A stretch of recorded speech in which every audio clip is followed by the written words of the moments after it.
नमस्कार साथियों। आज के व्याख्यान में हम परिचर्चा करेंगे भगत सिंह द्वारा लिखित एक आलेख जो उन्होंने अपने बंदी जीवन के दौर में लिखा, जिसका शीर्षक था मैं नास्तिक क्यों हूँ, शहीद आजम भगत सिंह।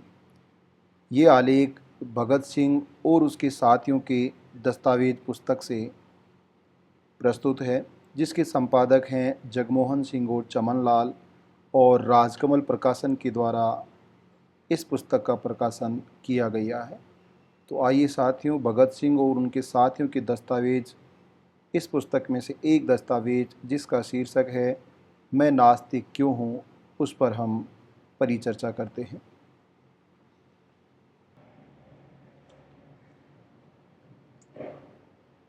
मैं नास्तिक क्यों हूँ।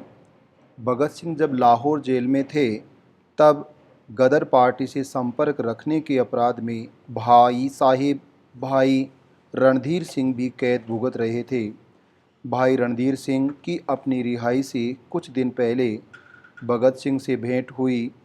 गदरी बाबो, बाबा हरनाम सिंह, काला संधिया व तेजा सिंह चूहड़काना ने यह भेंट करवाने में महत्वपूर्ण भूमिका निभाई। भाई रणधीर सिंह ने एक बार ये कहकर कि भगत सिंह ने केस कटा दिए हैं, उनसे मिलने से इनकार कर दिया। इसके उत्तर में पत्र लिखकर भगत सिंह ने कहा था, मैं सिख धर्म की अंग अंग कटवाने की परंपरा का कायल हूँ। अभी तो मैंने एक ही अंग केस कटवाया है, यह भी पेट के लिए नहीं, देश के लिए। जल्दी ही गर्दन भी कटवाऊँगा, लेकिन एक सिख की तंग नज़री व तंग दिली का गिला जरूर रहेगा। इसके बाद भाई साहेब मुलाकात के लिए आए। एक बार इसी विषय पर चर्चा करते हुए भगत सिंह ने बाबा सोहन सिंह भकना से कहा था, हमारी पुरानी विरासत के दो पक्ष होते हैं, एक सांस्कृतिक और दूसरा मितिहासिक। मैं सांस्कृतिक गुणों जैसे निष्काम देश सेवा, बलिदान, विश्वासों पर अटल रहना को पूरी सच्चाई से अपनाकर आगे बढ़ने की कोशिश में हूँ, लेकिन मितिहासिक विचारों को, जो कि पुराने समय की समझ के अनुरूप हैं, वैसे का वैसा मानने के लिए बिल्कुल भी तैयार नहीं हूँ, क्योंकि विज्ञान ने ज्ञान में खूब वृद्धि की है और वैज्ञानिक विचार अपनाकर ही भविष्य की समस्याएं हल हो सकती हैं। अब भले ही सांप्रदायिक तत्व यह कोशिश करते रहे हैं कि भगत सिंह के विचारों में गंदलापन लाया जाए, लेकिन ऐसा करना संभव नहीं है। भगत सिंह की रचनाओं में सबसे महत्वपूर्ण इस दस्तावेज मैं नास्तिक क्यों हूँ ने भाई साहिब के सवालों के उत्तर देते हुए धर्म संप्रदाय संबंधी अस्पृश्यता के लिए कोई आधार ही नहीं छोड़ा। इस दस्तावेज की रचना 5-6 अक्टूबर 1930 को हुई थी।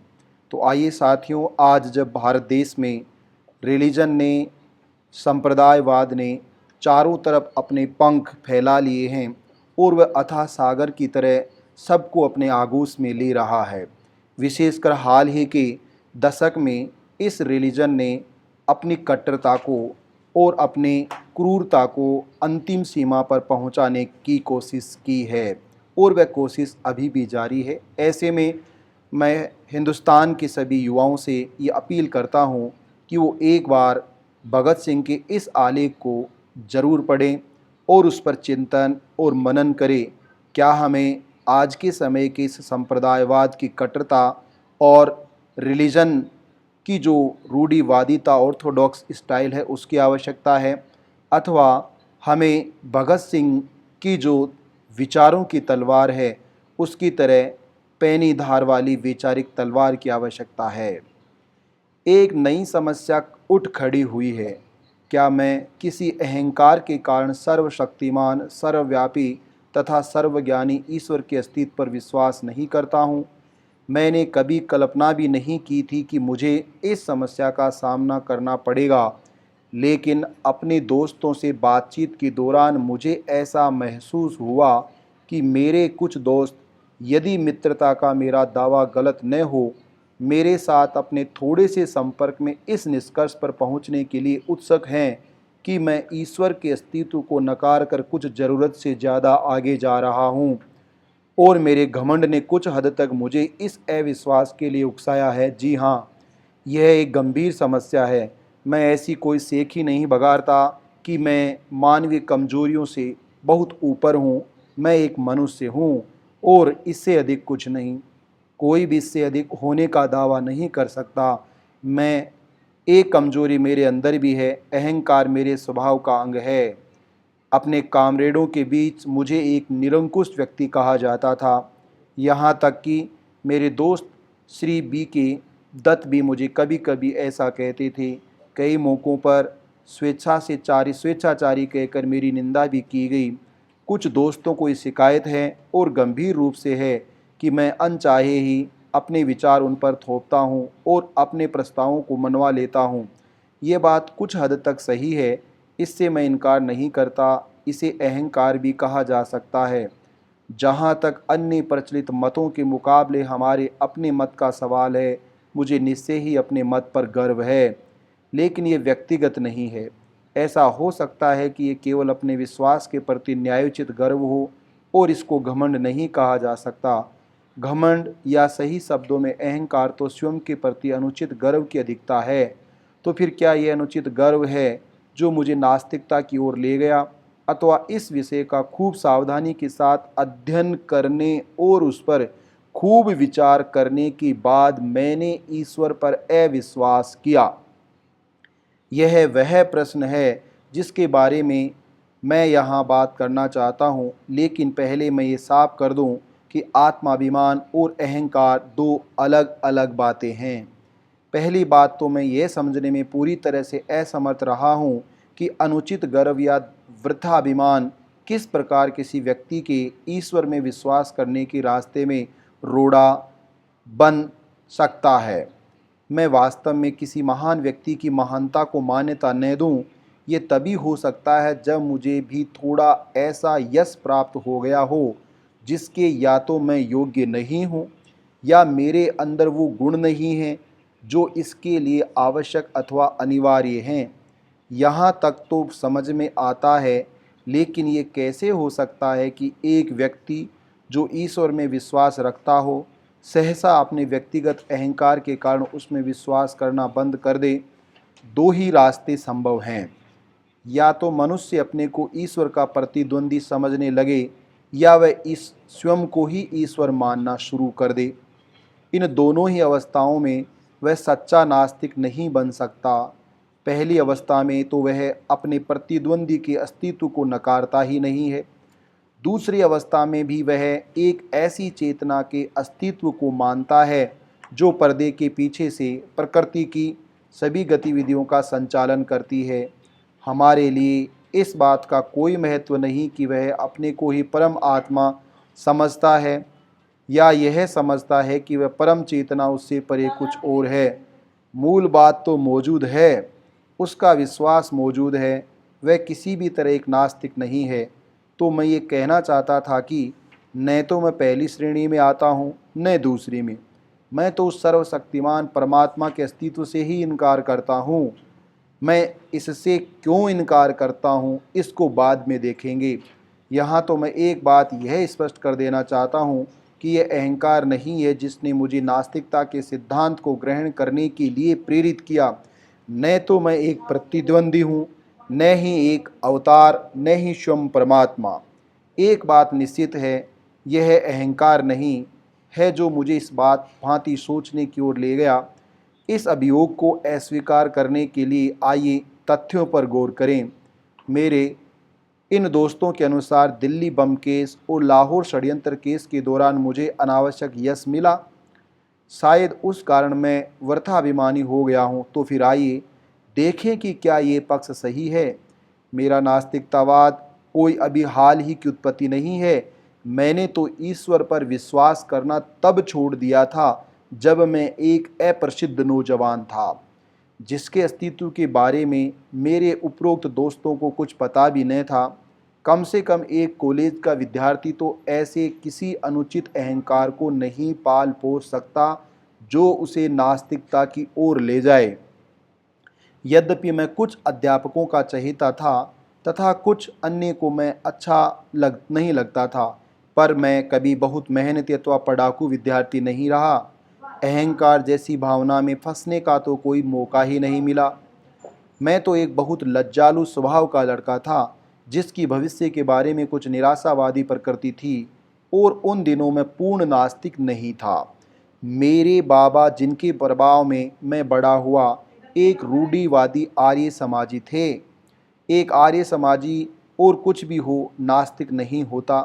अपनी प्राथमिक शिक्षा पूरी करने के बाद मैंने डीवीवी स्कूल लाहौर में प्रवेश लिया और पूरे 1 साल उसके छात्रावास में रहा। वहाँ सुबह और शाम की प्रार्थना के अतिरिक्त मैं घंटों गायत्री मंत्र जपा करता था। उन दिनों मैं पूरा भक्त था। बाद में मैंने अपने पिता के साथ रहना शुरू किया। जहाँ तक धार्मिक रूढ़िवादिता का प्रश्न है, वह एक उदारवादी व्यक्ति हैं। उन्हीं की शिक्षा से मुझे स्वतंत्रता के ध्येय के लिए अपने जीवन को समर्पित करने की प्रेरणा मिली। किंतु वे नास्तिक नहीं हैं। उनका ईश्वर में दृढ़ विश्वास है। वे मुझे प्रतिदिन पूजा प्रार्थना के लिए प्रोत्साहित करते रहते थे। इस प्रकार से मेरा पालन पोषण हुआ। असहयोग आंदोलन के दिनों में मैंने राष्ट्रीय कॉलेज में प्रवेश लिया। यहाँ आकर ही मैंने सारी धार्मिक समस्याओं, यहाँ तक कि ईश्वर के बारे में उदारतापूर्वक सोचना, विचारना तथा उसकी आलोचना करना शुरू किया। पर अभी भी मैं पक्का आस्तिक था। उस समय तक मैंने अपने बिना काटे व संवारे हुए लंबे बालों को रखना शुरू कर दिया था। यद्यपि मुझे कभी भी सिख या अन्य धर्मों की पौराणिकता और सिद्धांतों में विश्वास न हो सका था, किंतु मेरी ईश्वर के अस्तित्व में दृढ़ निष्ठा थी। साथियों, भगत सिंह यहाँ एग्जैक्ट वही बातें कहता है जो एक चेतनशील युवा के दिल और दिमाग में उद्वेलित होती रहती है। इस पर आप खुद के कॉलेज लाइफ को देखेंगे तो आपको इस बात का एहसास हो सकेगा। कुछ ऐसा ही मेरे साथ भी हुआ है। बाद में मैं क्रांतिकारी पार्टी से जुड़ा। वहाँ पर जिस पहले नेता से मेरा संपर्क हुआ, वे तो पक्का विश्वास न होते हुए भी ईश्वर के अस्तित्व को नकारने का साहस ही नहीं कर सकते थे। इसका मतलब भगत सिंह कह रहे हैं कि ईश्वर को नकारना एक बड़ा साहसिक निर्णय और कदम है। ईश्वर के बारे में मेरे हठपूर्वक पूछते रहने पर वे कहते, जब इच्छा हो तब पूजा कर लिया करो। ये नास्तिकता है जिसमें इस विश्वास को अपनाने के साहस का अभाव है। दूसरे नेता जिनके मैं संपर्क में आया, वे पक्के श्रद्धालु थे। उनका नाम बता दूं, आदरणीय कामरेड सचिंद्रनाथ सान्याल, जो कि आजकल काकोरी षड्यंत्र केस के सिलसिले में आजीवन कारावास भोग रहे हैं। उनकी अकेली प्रसिद्ध पुस्तक बंदी जीवन में पहले पेज से ही ईश्वर की महिमा का जोर शोर से गान है। उस सुंदर पुस्तक के दूसरे भाग के अंतिम पेज में उन्होंने ईश्वर के ऊपर प्रशंसा के जो रहस्यात्मक वेदांत के कारण पुष्प बरसाए हैं, वे उनके विचारों का अजीबोगरीब हिस्सा है। 28 जनवरी 1925 को पूरे भारत में जो द रिवोल्यूशनरी क्रांतिकारी पर्चा बांटा गया था, वह अभियोग पक्ष की कहानी के अनुसार उन्हीं के बौद्धिक श्रम का परिणाम है। अब इस प्रकार के गुप्त कार्यों में कोई प्रमुख नेता अनिवार्यतः अपने विचारों को ही रखता है, जो उसे स्वयं बहुत प्रिय होते हैं, और अन्य कार्यकर्ताओं को उनसे सहमत होना होता है, उन मतभेदों के बावजूद जो उनको हो सकते हैं। उस पर्चे में पूरा एक पैराग्राफ उस सर्वशक्तिमान तथा उसकी लीला एवं कार्यों की प्रशंसा से भरा पड़ा था। ये सब रहस्यवाद है। मैं जो कहना चाहता था वह यह है कि ईश्वर के प्रति अविश्वास का भाव क्रांतिकारी दल में भी प्रस्फुटित नहीं हुआ था। काकोरी के प्रसिद्ध सभी 4 शहीदों ने अपने अंतिम दिन भजन प्रार्थना में गुजारे थे। राम प्रसाद बिस्मिल एक रूढ़िवादी आर्य समाजी थे। समाजवाद तथा साम्यवाद में अपने वृहत अध्ययन के बावजूद राजेंद्र लाहिड़ी उपनिषद एवं गीता के श्लोकों के उच्चारण की अपनी अभिलाषा को दबा न सके। मैंने उन सब में सिर्फ एक ही व्यक्ति को देखा जो कभी प्रार्थना नहीं करता था और कहता था, दर्शन शास्त्र मनुष्य की दुर्बलता अथवा ज्ञान के सीमित होने के कारण उत्पन्न होता है। साथियों, दोबारा मैं पढ़ देता हूँ। दर्शन शास्त्र मनुष्य की दुर्बलता अथवा ज्ञान के सीमित होने के कारण उत्पन्न होता है, यानी जिसको हम जान नहीं सकते, जो अज्ञान है वही ईश्वर है। वह भी आजीवन निर्वासन की सज़ा भोग रहा है, परंतु उसने भी ईश्वर के अस्तित्व को नकारने की कभी हिम्मत नहीं की। इस समय तक मैं केवल एक रोमांटिक आदर्शवादी क्रांतिकारी था। अब तक हम दूसरों का अनुसरण करते थे, अब अपने कंधों पर जिम्मेदारी उठाने का समय आया था। कुछ समय तक तो अवश्यंभावी प्रतिक्रिया के फलस्वरूप पार्टी का अस्तित्व ही असंभव सा दिखा। उत्साही कामरेडों, नए नेताओं ने भी हमारा उपहास करना शुरू कर दिया। कुछ समय तक तो मुझे ये डर लगा कि एक दिन मैं कभी कहीं अपने कार्यक्रम की व्यर्थता के बारे में आश्वस्त न हो जाऊं। वह मेरे क्रांतिकारी जीवन का एक निर्णायक बिंदु था। अध्ययन की पुकार मेरे मन के गलियारों में गूंज रही थी। विरोधियों द्वारा रखे गए तर्कों का सामना करने के योग्य बनने के लिए अध्ययन करो। साथियों, भगत सिंह ने क्रांति में ये भी कहा है कि वैचारिक क्रांति बहुत जरूरी है। अध्ययन करो, अध्ययन करने से वैचारिक क्रांति की तलवार में पैनी धार आती है। अपने तर्क देने के लिए, अपनी बात को सिद्ध करने के लिए अध्ययन करना जरूरी है। अपने मत के समर्थन में तर्क देने के लिए सक्षम होने के वास्ते पढ़ो। मैंने पढ़ना शुरू कर दिया। इससे मेरे पुराने विचार व विश्वास अद्भुत रूप से परिष्कृत हुए।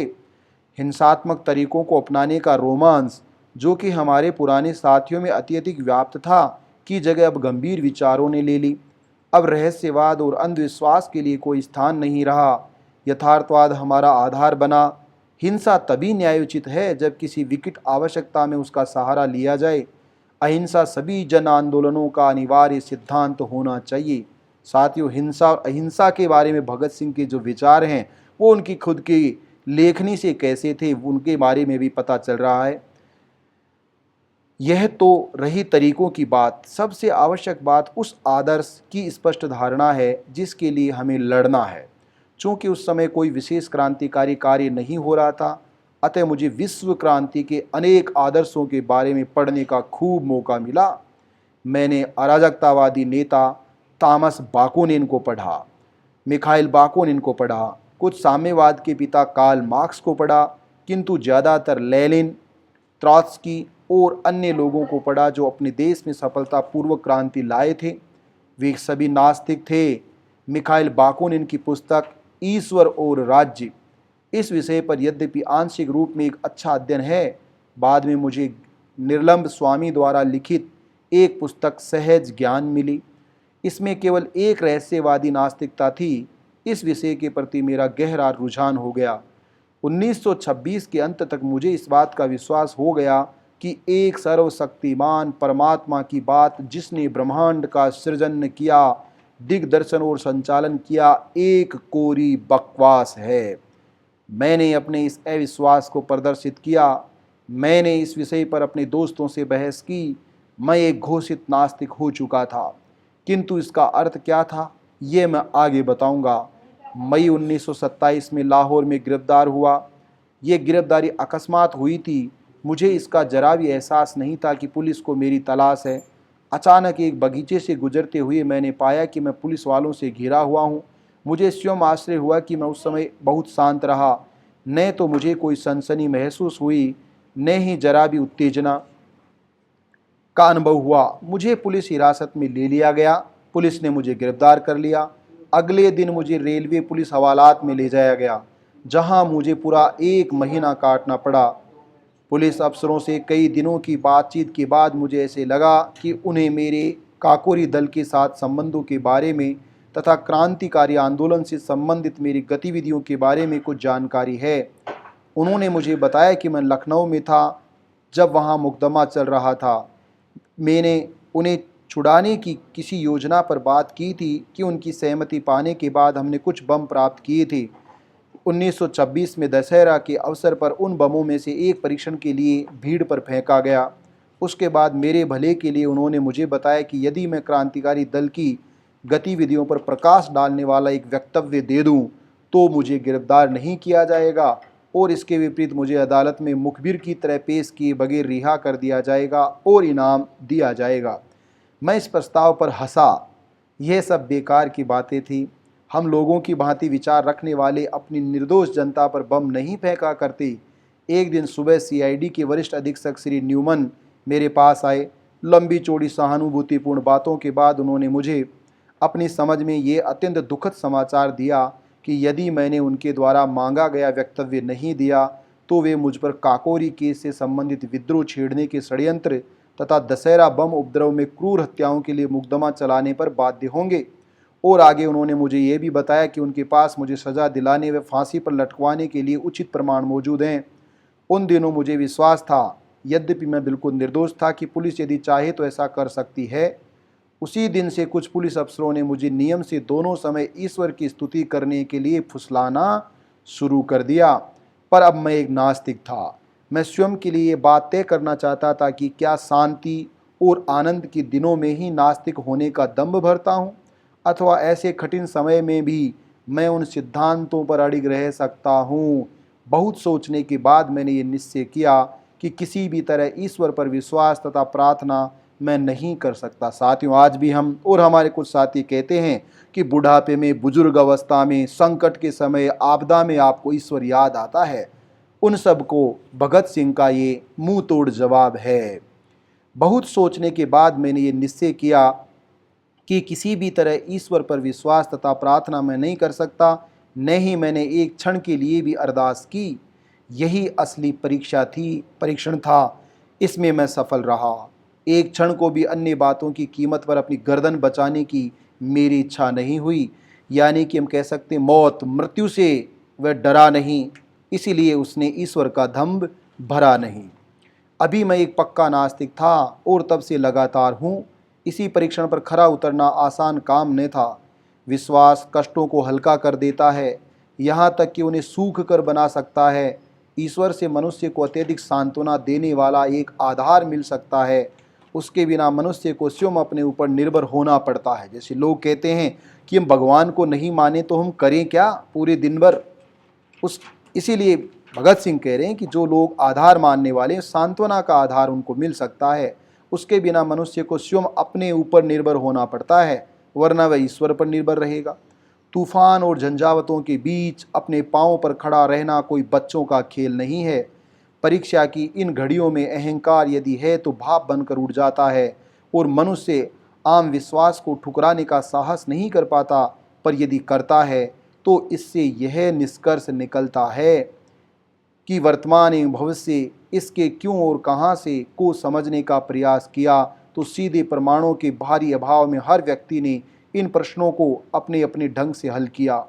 यही कारण है कि विभिन्न धार्मिक मतों के मूल तत्व में ही हमें इतना अंतर मिलता है, जो कभी कभी तो वैमनस्य तथा झगड़े का रूप ले लेता। यानी कि रिलीजन, संप्रदाय सबसे बड़ा मुख्य आधार है जो हिंसा और मानवों के बीच शत्रुता पैदा करता है, अलग अलग धार्मिक मान्यताएं पैदा करता है। यही कारण है कि विभिन्न धार्मिक मतों के मूल तत्वों में इतना अंतर मिलता है, जो कभी कभी तो वैमनस्य तथा झगड़े का रूप ले लेता है। न केवल पूर्व और पश्चिम के दर्शनों में मतभेद है, बल्कि प्रत्येक गोलार्ध के विभिन्न मतों में आपस में अंतर है। एशियाई धर्मों में, इस्लाम तथा हिंदू धर्मों में जरा भी एक रूपता नहीं है। भारत में ही बुद्ध तथा जैन धर्म उस ब्राह्मणवाद से बहुत अलग हैं। भारत में ही बुद्ध तथा जैन धर्म उस ब्राह्मणवाद से बहुत अलग हैं जिसमें स्वयं आर्य समाज व सनातन धर्म जैसे विरोधी मत पाए जाते हैं। पुराने समय का एक अन्य स्वतंत्र विचारक चार्वाक है। उसने ईश्वर को पुराने समय में ही चुनौती दी थी। ये सभी मत एक दूसरे से मूलभूत प्रश्नों पर मतभेद रखते हैं और हर व्यक्ति अपने को सही समझता है। यही तो दुर्भाग्य की बात है। बजाय इसके कि हम पुराने विद्वानों एवं विचारकों के अनुभव तथा विचारों को भविष्य में असमानता के विरुद्ध लड़ाई का आधार बनाएं और इस रहस्य प्रश्न को हल करने की कोशिश करें, हम आलसियों की तरह, जो कि हम सिद्ध हो चुके हैं, विश्वास है कि उनके कथन में अविचल एवं संशयहीन विश्वास की चीख पुकार मचाते रहते हैं और इस प्रकार मानवता के विकास को जड़ बनाने के अपराधी हैं। कौन? धार्मिक गुरु, ठेकेदार। प्रत्येक मनुष्य को जो विकास के लिए खड़ा है, रूढ़िगत विश्वासों के हर पहलू की आलोचना तथा उन पर अविश्वास करना होगा और उनको चुनौती देनी होगी। प्रत्येक प्रचलित मत की हर बात को हर कोने से तर्क की कसौटी पर कसना होगा। यदि काफ़ी तर्क के बाद भी वह किसी सिद्धांत अथवा दर्शन के प्रति प्रेरित होता है तो उसके विश्वास का स्वागत है। उसका तर्क असत्य भ्रमित, छलावा और कभी कभी मिथ्या हो सकता है, लेकिन उसको सुधारा जा सकता है, क्योंकि विवेक उसके जीवन का दिशा सूचक है। पर निराविश्वास और अंधविश्वास खतरनाक है। निराविश्वास और अंधविश्वास खतरनाक है।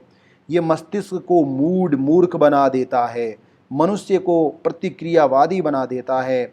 जो मनुष्य अपने को यथार्थवादी होने का दावा करता है, उसे समस्त प्राचीन विश्वासों को चुनौती देनी होगी। यदि वे तर्क का प्रहार न कर सके तो टुकड़े टुकड़े होकर गिर पड़ेंगे। तब उस व्यक्ति का पहला काम होगा तमाम पुराने विश्वासों को धराशायी करके नए दर्शन की स्थापना के लिए जगह साफ करना। ये तो नकारात्मक पक्ष हुआ। इसके बाद सही कार्य शुरू होगा, जिसमें पुनर्निर्माण के लिए पुराने विश्वास में कुछ बातों का प्रयोग किया जा सकता है। जहाँ तक मेरा संबंध है, मैं प्रारंभ में ही मानता हूँ कि इस दिशा में मैं अभी कोई विशेष अध्ययन नहीं कर पाया हूँ। एशियाई दर्शन को पढ़ने की मेरी बड़ी लालसा थी, पर ऐसा करने का मुझे कोई संयोग या अवसर नहीं मिला। किंतु जहाँ तक इस विवाद के नकारात्मक पक्ष की बात है, मैं प्राचीन विश्वासों के ठोसपन पर प्रश्न उठाने के संबंध में आश्वस्त हूँ। मुझे पूरा विश्वास है कि एक चेतन परमात्मा का, जो कि प्रकृति की गति का दिग्दर्शन एवं संचालन करती है, कोई अस्तित्व नहीं है। हम प्रकृति में विश्वास करते हैं और समस्त प्रकृति का ध्येय मनुष्य द्वारा अपनी सेवा के लिए प्रकृति पर विजय पाना है। इसको दिशा देने के लिए पीछे कोई चेतन शक्ति नहीं है। यही हमारा दर्शन है। जहाँ तक नकारात्मक पहलू की बात है, हम आस्तिकों से कुछ प्रश्न करना चाहते हैं। भगत सिंह ने मैं नास्तिक क्यों इसमें आस्तिकों से सवाल किए हैं, वो इसका जवाब दें और खोजें। यदि आप भी आस्तिक हैं तो भगत सिंह के इन सवालों का जवाब जरूर खोजें। यदि जैसा कि आपका विश्वास है, पहला प्रश्न, एक सर्वशक्तिमान, सर्वव्यापक एवं सर्वज्ञानी ईश्वर है जिसने कि पृथ्वी या विश्व की रचना की, तो कृपा करके मुझे ये बताएं कि उसने ये रचना क्यों की है। कष्टों और आफतों से भरी ये दुनिया, असंख्य दुखों के शाश्वत और अनंत गठबंधनों से ग्रसित, एक भी प्राणी पूरी तरह सुखी नहीं। कृपया ये न कहें कि यही उसका नियम है। यदि वह किसी नियम से बंधा है तो वह सर्वशक्तिमान नहीं है, फिर तो वह भी हमारी तरह गुलाम है जैसे हम गुलाम हैं। यदि वह किसी नियम से बंधा है तो वह सर्वशक्तिमान नहीं, हमारी तरह गुलाम है। कृपा करके यह भी न कहें कि यह उसका सगुल है। नीरो ने सिर्फ एक राम जलाकर राख किया था। नीरो ने सिर्फ एक राम जलाकर राख किया था। उसने चंद लोगों की हत्या की थी। उसने तो बहुत थोड़ा दुख पैदा किया अपने शौक और मनोरंजन के लिए। और उसका इतिहास में क्या स्थान है? उसे इतिहासकार किस नाम से बुलाते हैं? सभी विषैले जहरीले विशेषण उस पर बरसाए जाते हैं। जालिम, निर्दयी, शैतान जैसे शब्दों से नीरो की भर्त्सना में पृष्ठ के पृष्ठ रंगे पड़े हैं। एक चंगेज खां ने अपने आनंद के लिए कुछ हजार जानें ली होंगी और आज हम उसके नाम से घृणा करते हैं। तब फिर तुम उस सर्वशक्तिमान अनंत नीरो को हर दिन, हर घंटे और हर मिनट असंख्य दुख देता रहा है और अभी भी दे रहा है, किस तरह न्यायोचित ठहराते हो? फिर तुम उसके उन दुष्कर्मों की हिमायत कैसे करोगे जो हर पल चंगेज के दुष्कर्मों को भी मात दिए जा रहे हैं? मैं पूछता हूँ कि उसने ये दुनिया बनाई ही क्यों थी? ऐसी दुनिया जो सचमुच का नरक है, अनंत है और गहन वेदना का घर है। सर्वशक्तिमान ने मनुष्य का सृजन क्यों किया जबकि उसके पास मनुष्य का सृजन न करने की ताकत थी? इन सब बातों का तुम्हारे पास क्या जवाब है? तुम ये कहोगे कि ये सब अगले जन्म में इन निर्दोष कष्ट सहने वालों को पुरस्कार और गलती करने वालों को दंड देने के लिए हो रहा है। तो जैसा बहुत से धर्मों में कहा जाता है, भगत सिंह उनसे ही सवाल कर रहा है कि अभी अच्छे कर्म कर रहे हैं तो बुरे फल मिल रहे हैं, अगले जन्म में अच्छे मिलेंगे, और अभी जो बुरे कर्म कर रहे हैं या भारत पर जो अंग्रेज शासन कर रहे हैं उनको अगले जन्म में दंड मिलेगा। इन निर्दोष कष्ट सहने वालों को पुरस्कार और गलती करने वालों को दंड देने के लिए हो रहा है। ठीक है, तुम कब तक उस व्यक्ति को उचित ठहराते रहोगे जो हमारे शरीर को जख्मी करने का साहस इसलिए करता है कि बाद में इस पर बहुत कोमल तथा आरामदायक मलहम लगाया जाएगा? ग्लेडिएटर संस्था के व्यवस्थापकों तथा सहायकों का ये काम कहाँ तक उचित था कि एक भूखे खूंखार शेर के सामने मनुष्य को फेंक दो कि यदि उस समय जंगली जानवर से बचकर अपनी जान बचा लेता है तो उसकी खूब देखभाल की जाएगी। इसलिए मैं पूछता हूँ आस्तिकों से, उस परम चेतन और सर्वोच्च सत्ता ने इस विश्व और उसमें मनुष्यों का सृजन क्यों किया? आनंद लूटने के लिए? तब उसमें और नीरों में क्या फर्क है? मुसलमानों और ईसाइयों, हिंदू दर्शन के पास अभी और भी तर्क हो सकते हैं। मैं तुमसे पूछता हूं कि तुम्हारे पास ऊपर पूछे गए प्रश्नों का क्या उत्तर है? यानी कि वो ईसाइयों से और इस्लाम धर्म के लोगों से भी सवाल पूछ रहे हैं, क्योंकि वो भी आस्तिकता के पैरोकार हैं। तुम जो पूर्व जन्म में विश्वास नहीं करते, तुम तो हिंदुओं की तरह ये तर्क पेश नहीं कर सकते कि प्रत्यक्षतः निर्दोष व्यक्तियों को कष्ट उनके पूर्व जन्मों के कुकर्मों का फल है। मैं तुमसे पूछता हूं कि उस सर्वशक्तिशाली ने विश्व की उत्पत्ति के लिए 6 दिन मेहनत क्यों की? और ये क्यों कहा था कि सब ठीक है? उसे आज ही बुलाओ, उसे पिछला इतिहास दिखाओ, उसे मौजूदा परिस्थितियों का अध्ययन करने दो। फिर हम देखेंगे कि क्या वह आज भी ये कहने का साहस करता है कि सब ठीक है। कारावास की काल कोठरियों से लेकर झोंपड़ियों तथा बस्तियों में भूख से तड़पते लाखों लाख इंसानों के समुदाय से लेकर उन शोषित मजदूरों से लेकर जो पूंजीवादी पिशाच राक्षसों द्वारा खून चूसने की क्रिया को धैर्यपूर्वक या कहना चाहिए निरुत्साह होकर देख रहे हैं, तथा उस मानव शक्ति की बर्बादी देख रहे हैं जिसे देखकर कोई भी व्यक्ति जिसे तनिक भी सहज ज्ञान है भय से सिहर उठेगा। और अधिक उत्पादन को जरूरतमंद लोगों में बांटने के बजाय तुम समुद्र में फेंक देने को बेहतर समझने से लेकर राजाओं के उन महलों तक जिनकी नींव मानव की हड्डियों पर पड़ी है, उसको ये सब देखने दो और फिर कहें सब कुछ ठीक है। क्यों और किस लिए, यही मेरा प्रश्न है। तुम चुप हो। ठीक है, तो अपनी बात आगे बढ़ाता हूं। और तुम हिंदुओं, तुम कहते हो कि आज जो लोग कष्ट भोग रहे हैं ये पूर्व जन्म के पापी हैं। ठीक है, तुम कहते हो आज के उत्पीड़क पिछले जन्मों में साधु पुरुष थे, अतः वे सत्ता का आनंद लूट रहे हैं। मुझे ये मानना पड़ता है कि आपके पूर्वज बहुत चालाक व्यक्ति थे। उन्होंने ऐसे सिद्धांत घड़े जिनमें तर्क और अविश्वास के सभी प्रयासों को विफल करने की पूरी ताकत थी। लेकिन हमें ये विश्लेषण करना है कि ये बातें कहाँ तक टिकती हैं। न्याय शास्त्र के सर्वाधिक प्रसिद्ध विद्वानों के अनुसार दंड को अपराधी पर पड़ने वाले असर के आधार पर केवल 3 या 4 कारणों से उचित ठहराया जा सकता है। वे हैं प्रतिकार, भय और सुधार। आज सभी प्रगतिशील विचारकों द्वारा प्रतिकार के सिद्धांत की निंदा की जाती है। भयभीत करने के सिद्धांत का भी अंत वही है। केवल सुधार करने का सिद्धांत ही आवश्यक और मानवता की प्रगति का अटूट अंग है।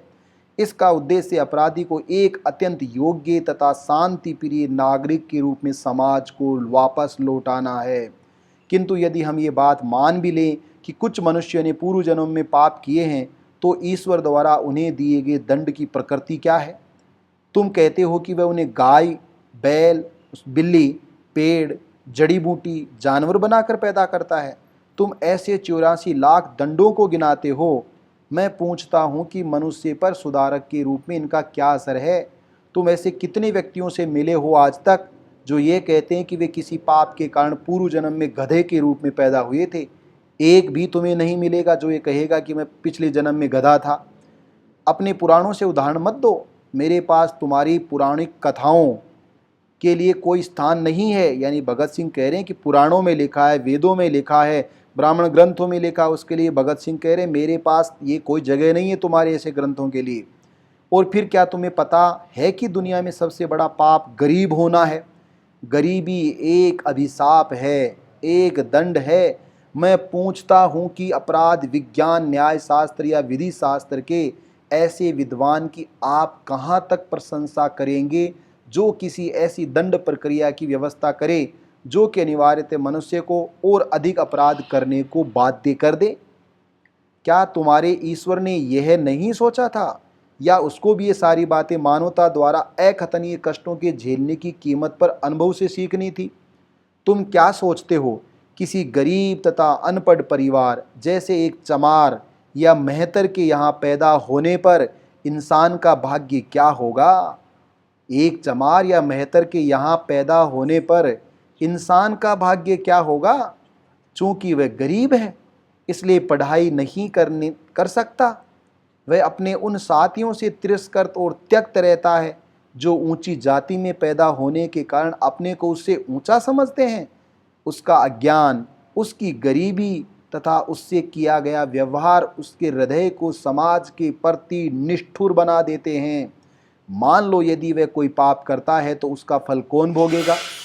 ईश्वर, वह स्वयं या समाज के मनीषी? और उन लोगों के दंड के बारे में तुम क्या कहोगे जिन्हें दंभी एवं घमंडी ब्राह्मणों ने जानबूझकर अज्ञानी बनाए रखा, जिन्हें तुम्हारी ज्ञान की पवित्र पुस्तकों वेदों के कुछ वाक्य सुन लेने के कारण कान में पिघले शीशे की धारा को सहने की सजा भुगतनी पड़ती थी। यदि वे कोई अपराध करते हैं तो उसके लिए कौन जिम्मेदार होगा और उसका प्रहार कौन सहेगा?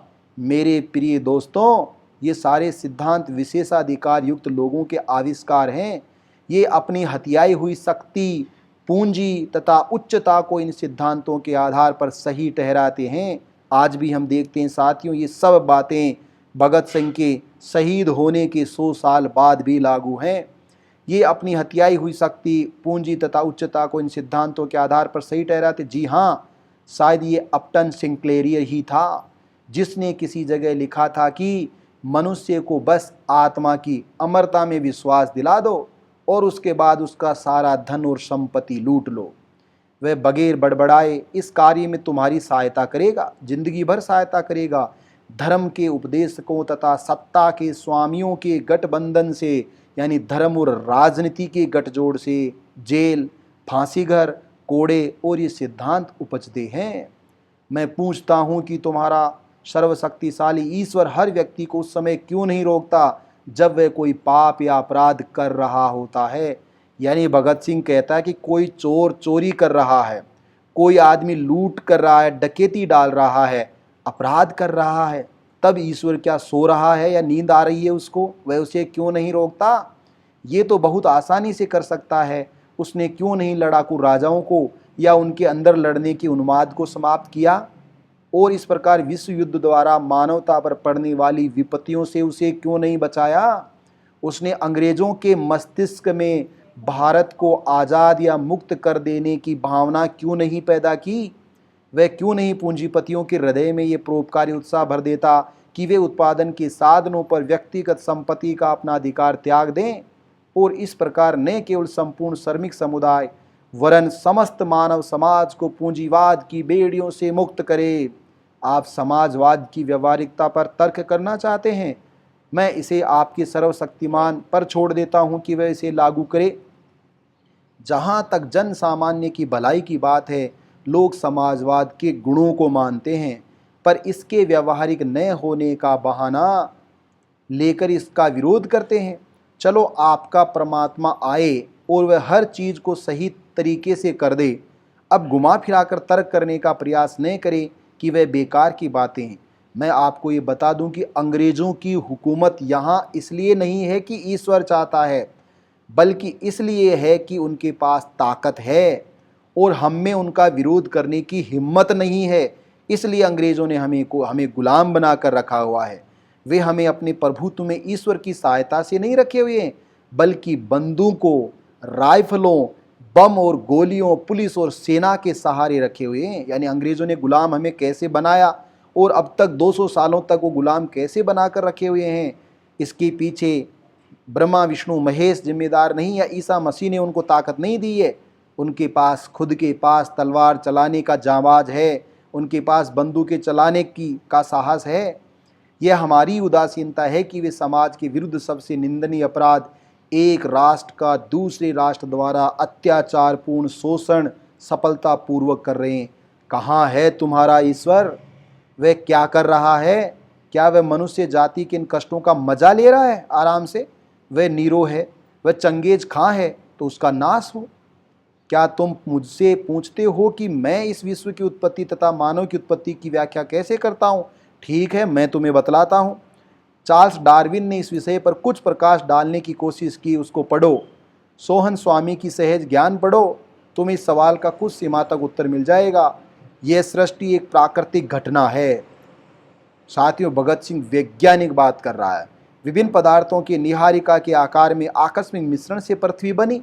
कब? इतिहास देखो। इसी प्रकार की घटना से जंतु पैदा हुए और एक लंबे दौर के बाद मानव। डार्विन की जीव की उत्पत्ति पढ़ो और तदुपरांत सारा विकास मनुष्य द्वारा प्रकृति से लगातार संघर्ष और उस पर विजय पाने की चेष्टा से हुआ है। यह इस घटना की संभवतः सबसे संक्षिप्त व्याख्या है। तुम्हारा दूसरा तर्क ये हो सकता है कि क्यों एक बच्चा अंधा या लंगड़ा पैदा होता है। यदि यह उसके पूर्व जन्म में किए कार्यों का फल नहीं है तो जीव विज्ञानवेताओं ने इस समस्या का वैज्ञानिक समाधान निकाला है। उनके अनुसार इसका सारा दायित्व माता पिता के कंधों पर है, जो अपने उन कार्यों के प्रति लापरवाह तथा अनभिज्ञ रहते हैं जो बच्चे के जन्म के पूर्व ही उसे विकलांग बना देते हैं। स्वभावतः तुम एक और प्रश्न पूछ सकते हो, यद्यपि ये निरा बचकाना है। वह सवाल यह है कि यदि ईश्वर कहीं नहीं तो लोग उसमें विश्वास क्यों करने लगे, इतने लोग क्यों मान रहे हैं। मेरा उत्तर संक्षिप्त तथा स्पष्ट होगा।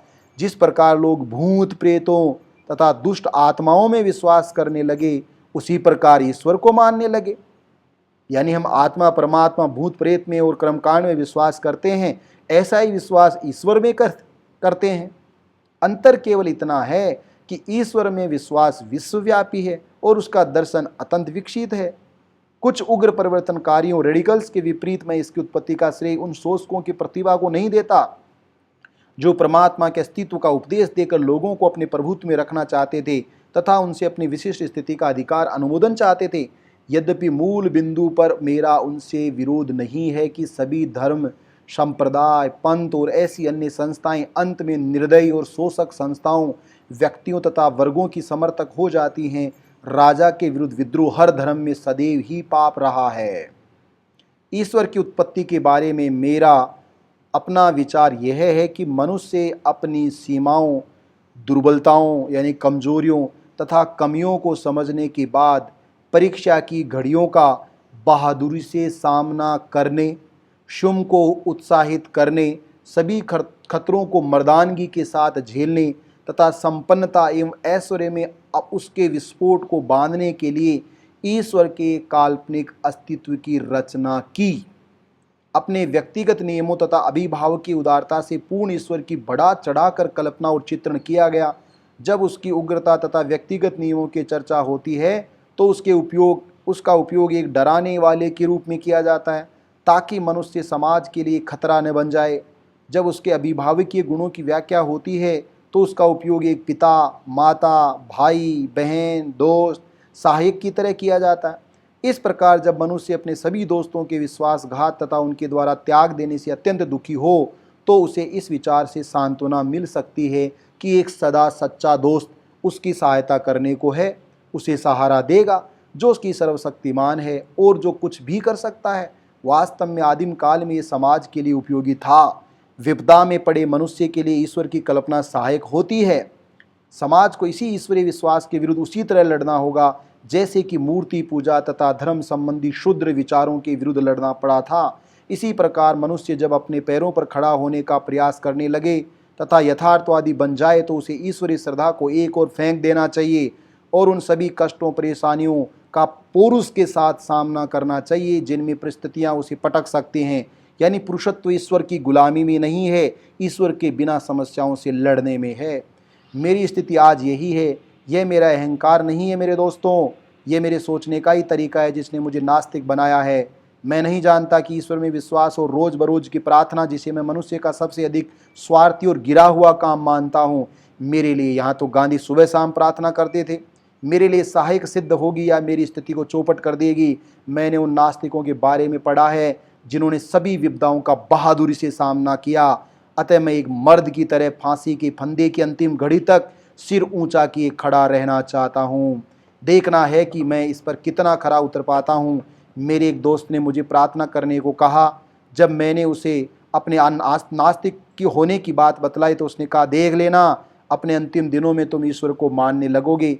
मैंने कहा, नहीं प्रिय महोदय, ऐसा नहीं होगा। ऐसा करना मेरे लिए अपमानजनक तथा पराजय की बात होगी। स्वार्थ के लिए मैं प्रार्थना नहीं करूँगा। पाठकों और दोस्तों, क्या ये अहंकार है? अगर है तो मैं इसे स्वीकार करता हूँ। ये थे साथियों शहीद आजम भगत सिंह के विचार, मैं नास्तिक क्यों हूँ।